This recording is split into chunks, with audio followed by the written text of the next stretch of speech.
Number 18 में क्या दे रखा है कि यहाँ पर x है, ठीक है। इस तरह से रिप्रेजेंटेशन का मतलब ये होता है कि इस x पर एक न्यूट्रॉन फायर करा गया है, या ये x न्यूट्रॉन के साथ कंबाइन करता है, ठीक है, लिथियम बनाता है, और साथ में एक अल्फा पार्टिकल रिलीज होता है। अल्फा पार्टिकल को मैं 2He4 ऐसा लिख रहा हूँ, ठीक है। तो यहाँ पर अपने को x बताना है कि x क्या होगा, ठीक है। तो यहाँ पर अपन क्या कर देंगे, नंबर ऑफ प्रोटॉन्स को कंजर्व कर देंगे, नंबर ऑफ प्रोटॉन्स, या फिर नंबर ऑफ प्रोटॉन्स मतलब एटॉमिक नंबर को कंजर्व कर देंगे, या फिर मास नंबर को कंजर्व कर देंगे, ठीक है। यहाँ पर देखना 4 है, मास नंबर को देख रहा हूँ, यहाँ पर 4 है, यहाँ पर 7 है, टोटल कितना हो गया, 11 हो गया। और न्यूट्रॉन का अगर मैं बात करूँ तो न्यूट्रॉन में नंबर ऑफ प्रोटॉन 0 होते हैं, और इसका मास नंबर 1 हो जाएगा। एक न्यूट्रॉन है तो उसका मास नंबर 1 काउंट होगा, ठीक है। तो यहाँ पर 7, यहाँ पर 4, कुल मिला के हो गए 11। तो यहाँ पर भी 11 होना चाहिए इस पूरे साइड में। वो 11 करने के लिए x के अंदर मास नंबर 10 होना चाहिए, ठीक है। तो यहाँ पर मास नंबर 10 होना चाहिए। तो 10 वाला जो ऑप्शन है ये तो रिजेक्ट हो गया, ये भी रिजेक्ट हो गया, ये भी रिजेक्ट हो गया, एक ही आंसर बचा, ठीक है। इस तरीके से इस सवाल को अटेम्प्ट करा जा सकता है 18 वाले से, ठीक है। मास नंबर बस देख लेना कि मास नंबर कंजर्व होना चाहिए।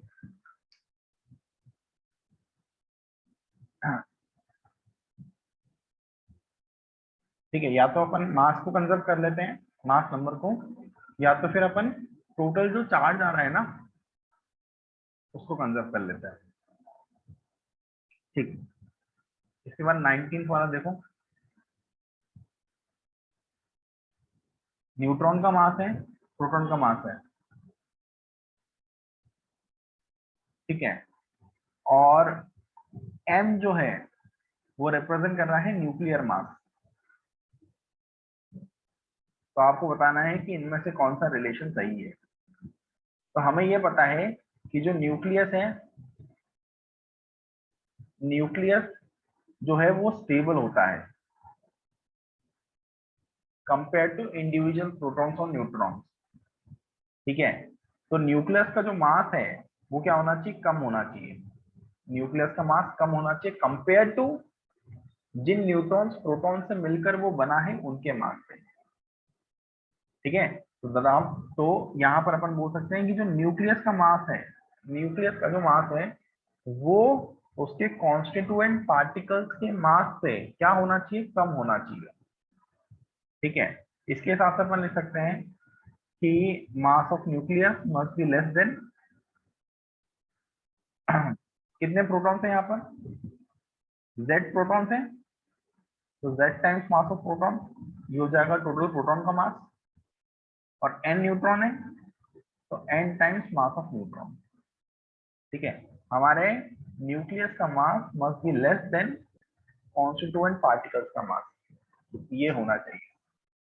क्योंकि मैंने बताया था कि न्यूक्लियस के फॉर्मेशन में कुछ अमाउंट में एनर्जी रिलीज हो जाती है, और वो एनर्जी कहाँ से आती है, वो एनर्जी आती है मास से।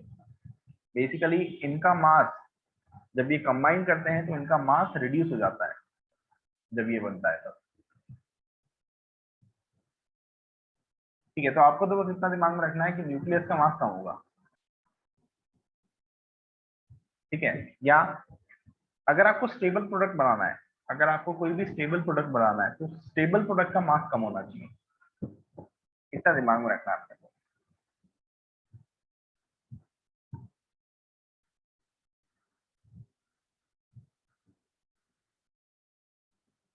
ठीक है। स्टेबल प्रोडक्ट बनाने के लिए मास जो है वो क्या होना चाहिए, कम होना चाहिए। इसके बाद क्वेश्चन नंबर 22 देखो, ये देखो,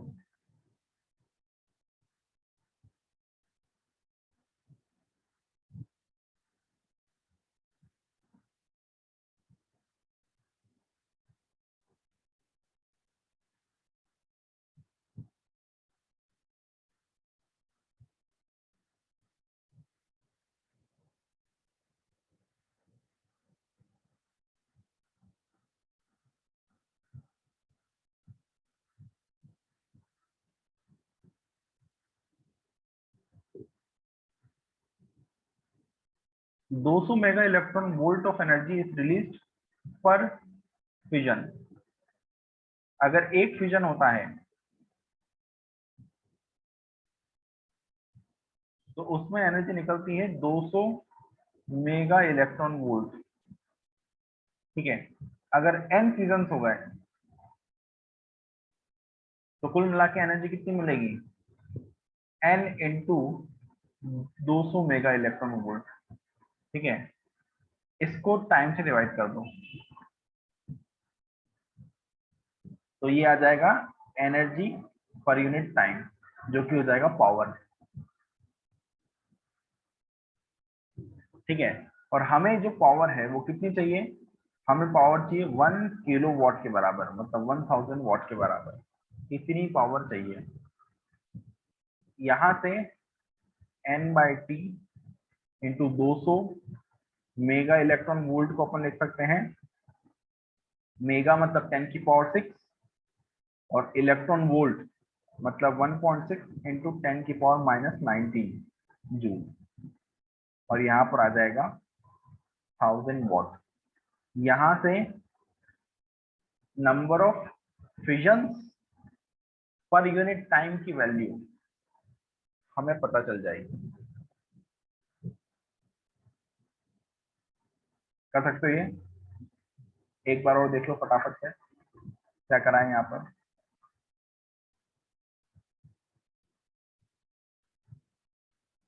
एक फ्यूजन के अंदर 200 मेगा इलेक्ट्रॉन वोल्ट की एनर्जी निकल रही है। अगर n नंबर ऑफ फ्यूजन हो गए तो एनर्जी निकलेगी n इंटू 200। ठीक है, इतनी एनर्जी निकलेगी। ठीक है, इस एनर्जी को अगर मैं टाइम से डिवाइड कर दूं तो पावर आ जाएगी। ठीक है, तो यहां से अपन बोल सकते हैं पावर की वैल्यू हो जाएगी एनर्जी पर यूनिट टाइम। ठीक है, और हमें पावर दे रखी है 1000 वाट के बराबर। ठीक है, तो यहां से अपन बोल सकते हैं कि number of fusion per unit time की वैल्यू हम निकाल सकते हैं। बस आपको ये निकालते समय इस मेगा इलेक्ट्रॉन वोल्ट को कन्वर्ट करना पड़ेगा। ठीक है, मेगा मतलब 10⁶ और इलेक्ट्रॉन वोल्ट मतलब 1.6 इंटू 10⁻⁻19 जूल। ठीक है, आप ये कन्वर्जन फैक्टर लगा के n/t की वैल्यू निकाल सकते हो, तो आपको पता चल जाएगा कि एक सेकेंड में कितने फ्यूजन हो रहे हैं। और वही पूछा था यहाँ पर, नंबर ऑफ फ्यूजन पर सेकेंड। कर लोगे भाई ये? हम्म,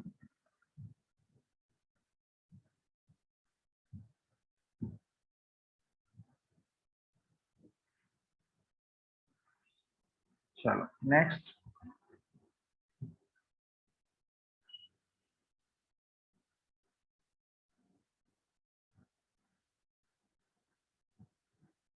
यहाँ पर ये दिमाग में रखना कि अल्फा पार्टिकल, इलेक्ट्रॉन, प्रोटॉन, ये सारे ना फ्री स्टेट में भी स्टेबल रहते हैं, मतलब एग्जिस्ट कर जाते हैं।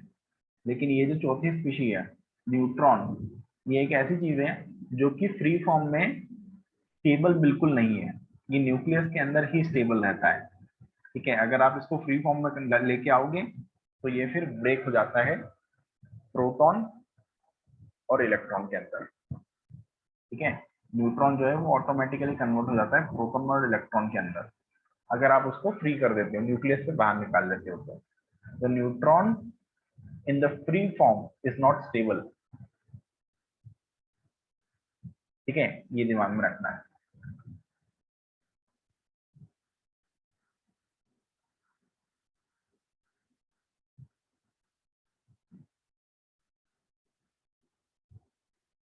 उसके बाद 29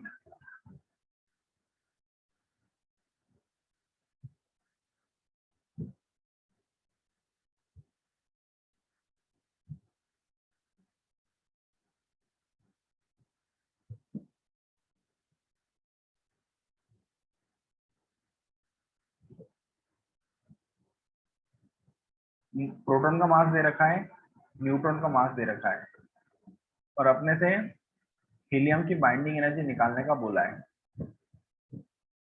ठीक है, तो देखो हीलियम में क्या होगा, हीलियम में यहाँ पर आपको दिखाई दे रहा है 2 प्रोटॉन है। हाँ भाई, यहाँ पर दिखाई दे रहा है 2 प्रोटॉन है। ठीक है, और नंबर ऑफ न्यूट्रॉन्स कितने दिखाई दे रहे हैं, 2 दिखाई दे रहे हैं।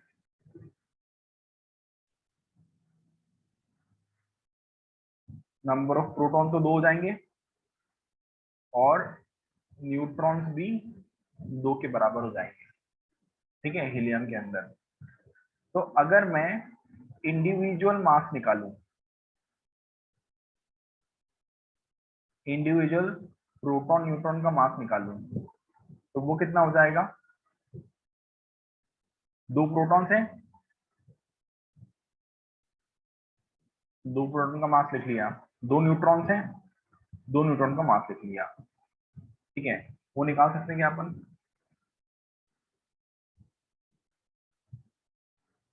और 2 टाइम्स मास ऑफ न्यूट्रॉन। ठीक है, तो यहां से अपन क्या कर सकते हैं, इंडिविजुअल प्रोटॉन न्यूट्रॉन का मास निकाल सकते हैं। ठीक है, न्यूक्लियस का मास अपने को दे रखा है। ठीक है, इसको कैलकुलेट करना पड़ेगा अपने को।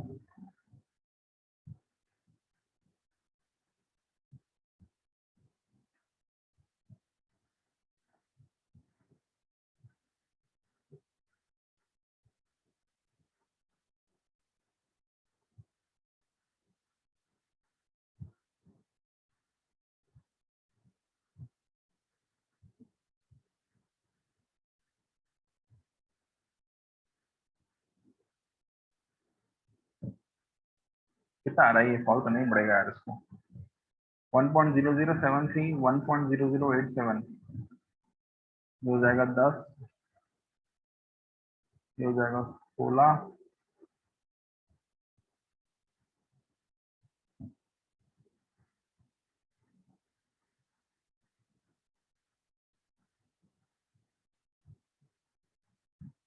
ये हो जाएगा 4.032। ठीक है, अगर आप मास निकालते हो तो इसका मास हो जाएगा 4.032। ठीक है, आपको न्यूक्लियस का मास दे रखा है, एक्चुअल में जो मास आ रहा है ना न्यूक्लियस का, वो दे रखा है 4.0015 क्यू। ठीक है, तो आप मास डिफेक्ट निकाल सकते हो। मास डिफेक्ट निकालने के लिए दोनों के मासेस को क्या कर देंगे, सब्ट्रैक्ट कर देंगे। ठीक है, तो ये हो जाएगा 4.032 माइनस 4.0015, ये आ जाएगा मास डिफेक्ट। और यहाँ पर जो यूनिट है ना, वो यूनिफाइड मास में आएगी।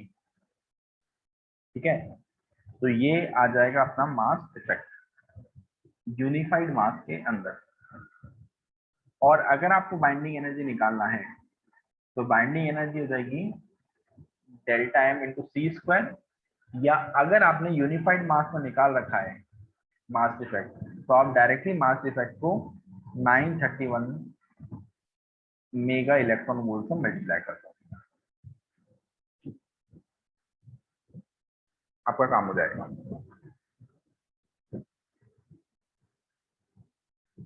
एक बार और समझ लो यहाँ पर क्या करा अपन ने।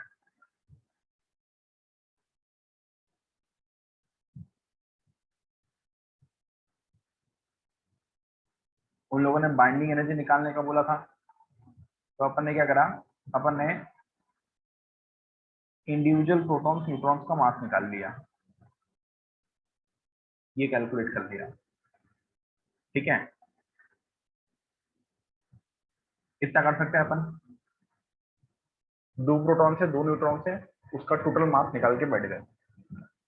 टोटल मास निकालने के बाद हमारे न्यूक्लियस का मास लिख लिया मैंने, न्यूक्लियस का मास हो जाएगा 4.0015 यू।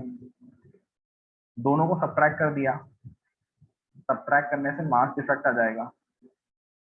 मास डिफेक्ट आने के बाद अगर आपको बाइंडिंग एनर्जी निकालना है, तो that will be equal to delta m into c square.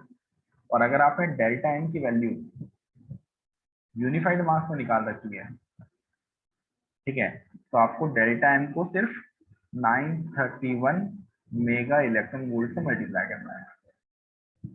ठीक है, तो आपकी बाइंडिंग एनर्जी आ जाएगी। बोलो कर लोगे ये।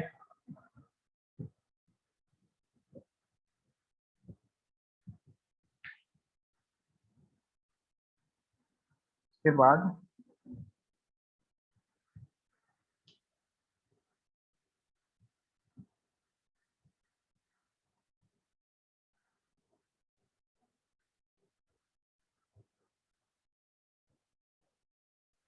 क्वेश्चन नंबर 31 रीड करूं।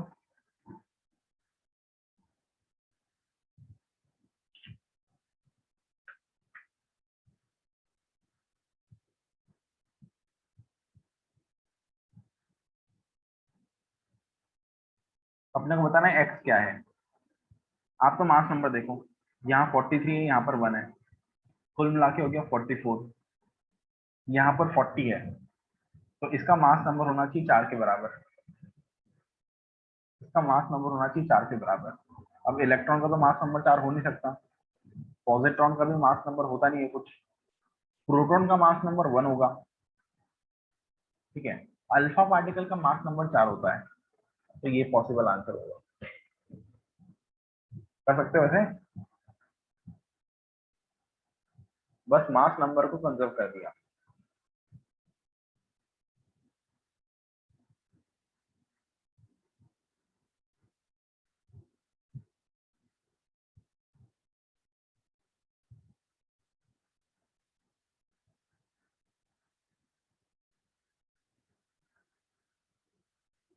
क्वेश्चन नंबर 34, सवाल रीड करो ये।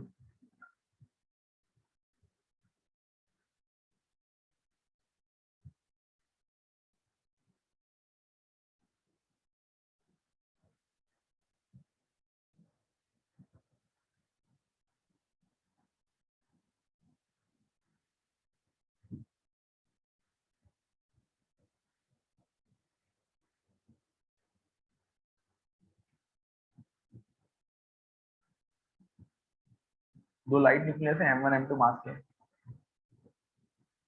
दोनों कंबाइन हो गए और उससे बन गया M3। हाँ, तो अगर आप चाहते हो कि ये स्टेबल बने, तो इसका मास इन दोनों के सम से क्या होना चाहिए, कम होना चाहिए। तो M3 must be less then M1 plus M2।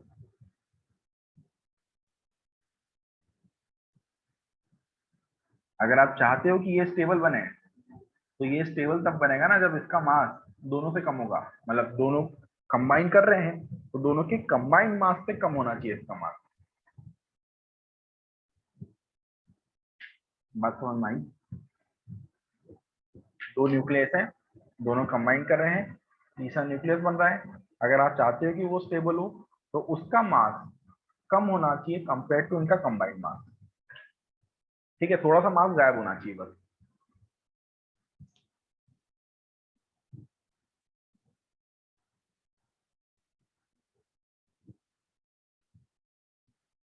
Thirty six.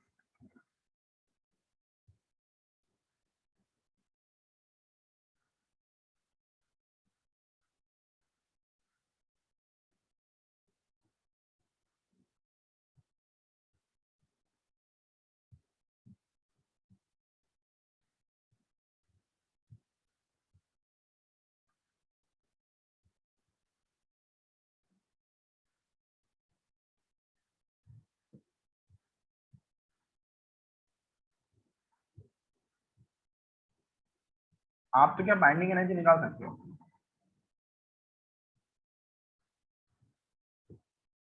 एक न्यूक्लियस है जिसमें Z प्रोटॉन है और N न्यूट्रॉन है। ठीक है, तो प्रोटॉन का मास लिख लिया, न्यूट्रॉन्स का मास लिख लिया। ठीक है, ये आ गया इंडिविजुअल प्रोटॉन्स न्यूट्रॉन का मास। इसमें से अगर मैं न्यूक्लियस के मास को सब्ट्रैक्ट कर देता हूँ, तो मास डिफेक्ट आ जाएगा, है ना।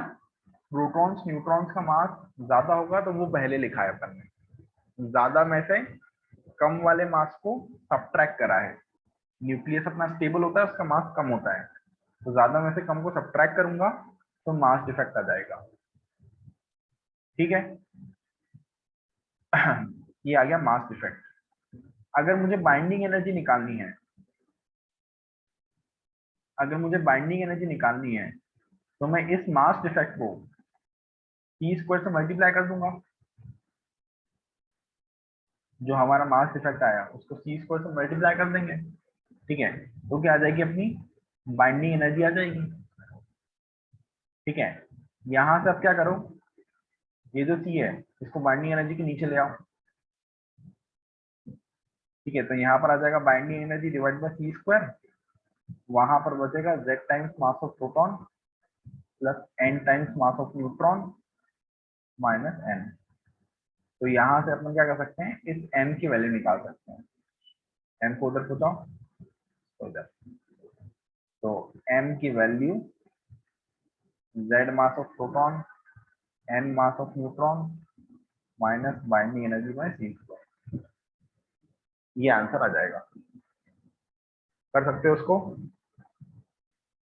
36 वाले को, ठीक है।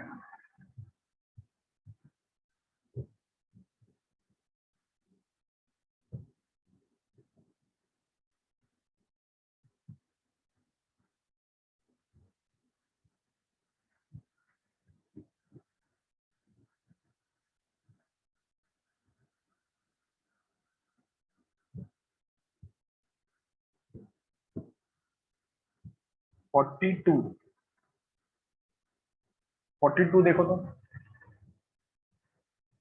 which one of the following is a possible nuclear reaction? आप तो मास नंबर को कंजर्व करो, बस ज्यादा दिमाग लगाने की जरूरत ही नहीं है।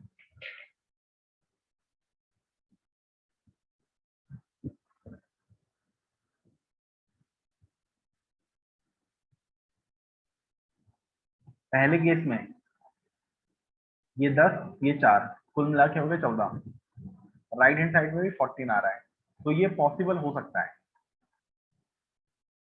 ये पॉसिबल है, ठीक है। इसको बाद में एक बार और चेक कर लेंगे। सेकंड वाले को देखो, यहाँ पर 23, यहाँ पर 1, टोटल हो जाएगा 24, यहाँ पर आ रहा है 26, तो ये पॉसिबल नहीं है, ये रिजेक्ट हो जाएगी।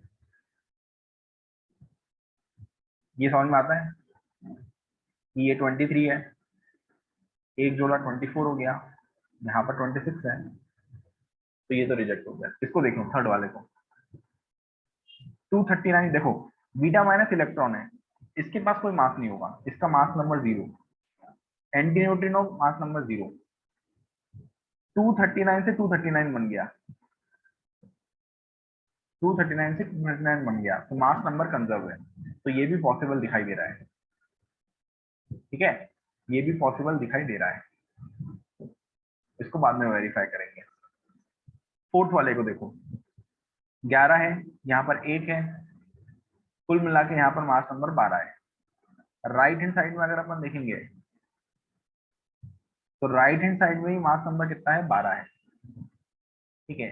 तो ये भी पॉसिबल हो सकता है, ये भी पॉसिबल हो सकता है। अब थोड़ा सा और चेक करना पड़ेगा अपने, ठीक है। अब अपन देखते हैं प्रोटॉन्स कंजर्व है क्या, नंबर ऑफ प्रोटॉन्स। यहाँ पर 5 प्रोटॉन थे, यहाँ पर 2 प्रोटॉन थे, कुल मिला के 7 प्रोटॉन थे, यहाँ पर 7 और 1 8, नंबर ऑफ प्रोटॉन्स बढ़ गए, तो ये पॉसिबल नहीं है। बात समझ में आई?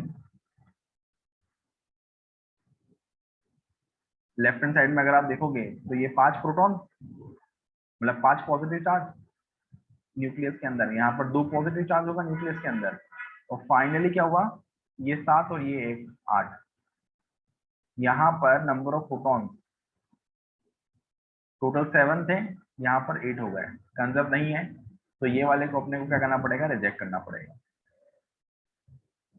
ठीक है। अब इसको देखो, इसको देखो, बीटा माइनस डिके हुआ है यहाँ पर। बीटा माइनस डिके में क्या होता है कि जो न्यूट्रॉन है, जो न्यूट्रॉन है वो प्रोटॉन और इलेक्ट्रॉन में कन्वर्ट हो जाता है। बीटा माइनस के अंदर न्यूट्रॉन जो है वो प्रोटॉन और इलेक्ट्रॉन में क्या हो जाता है, कन्वर्ट हो जाता है, ठीक है। और इस कन्वर्जन की वजह से प्रोटॉन क्या होना चाहिए, प्रोटॉन तो 1 से बढ़ जाना चाहिए। तो क्या यहाँ पर प्रोटॉन 1 से बढ़ता हुआ दिखाई दे रहा है, यहाँ पर प्रोटॉन 1 से बढ़ता हुआ दिखाई दे रहा है, तो ये पॉसिबल रिएक्शन है। ठीक है, और यहाँ पर देखो ध्यान से,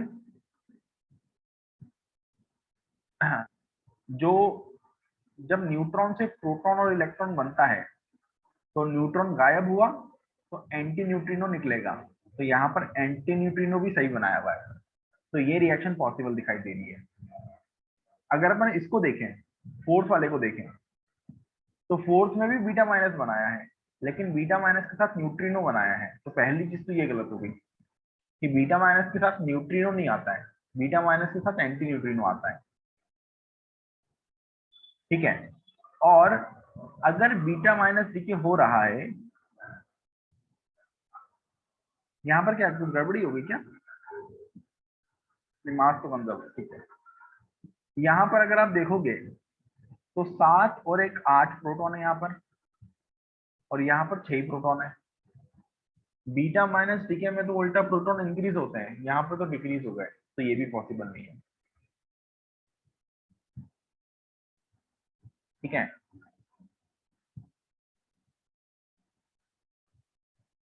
इसके बाद 43,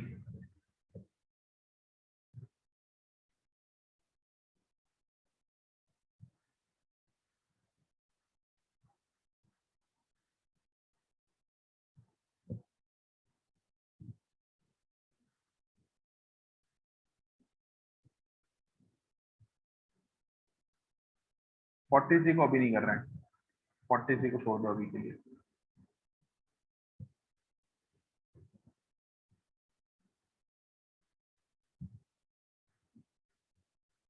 43 हो जाने के बाद क्वेश्चन नंबर 50। हाँ, इसका स्टेटमेंट लिखाना है मुझे।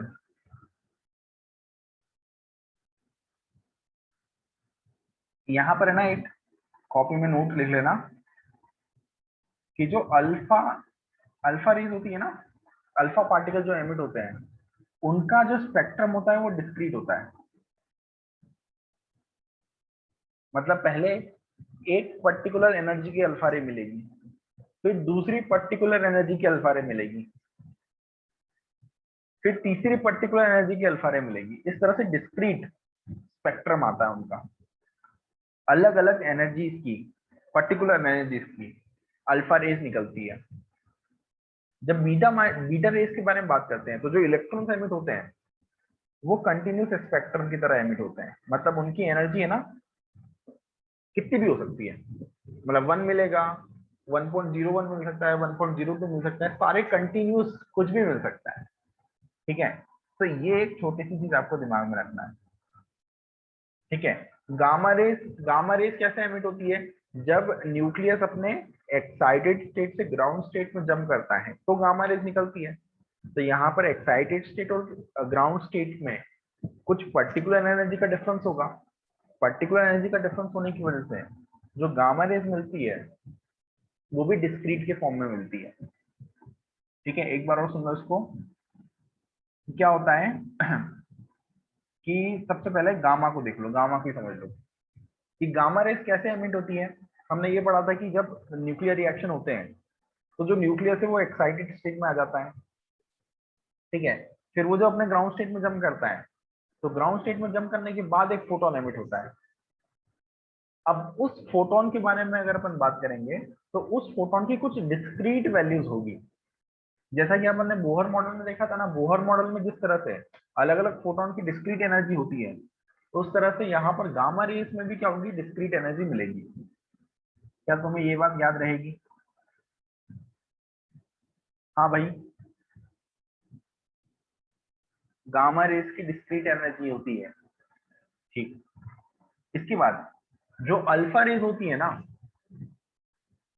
जो अल्फा रेज होती है उनमें भी क्या होता है, जो एनर्जी होती है वो डिस्क्रीट ही होती है।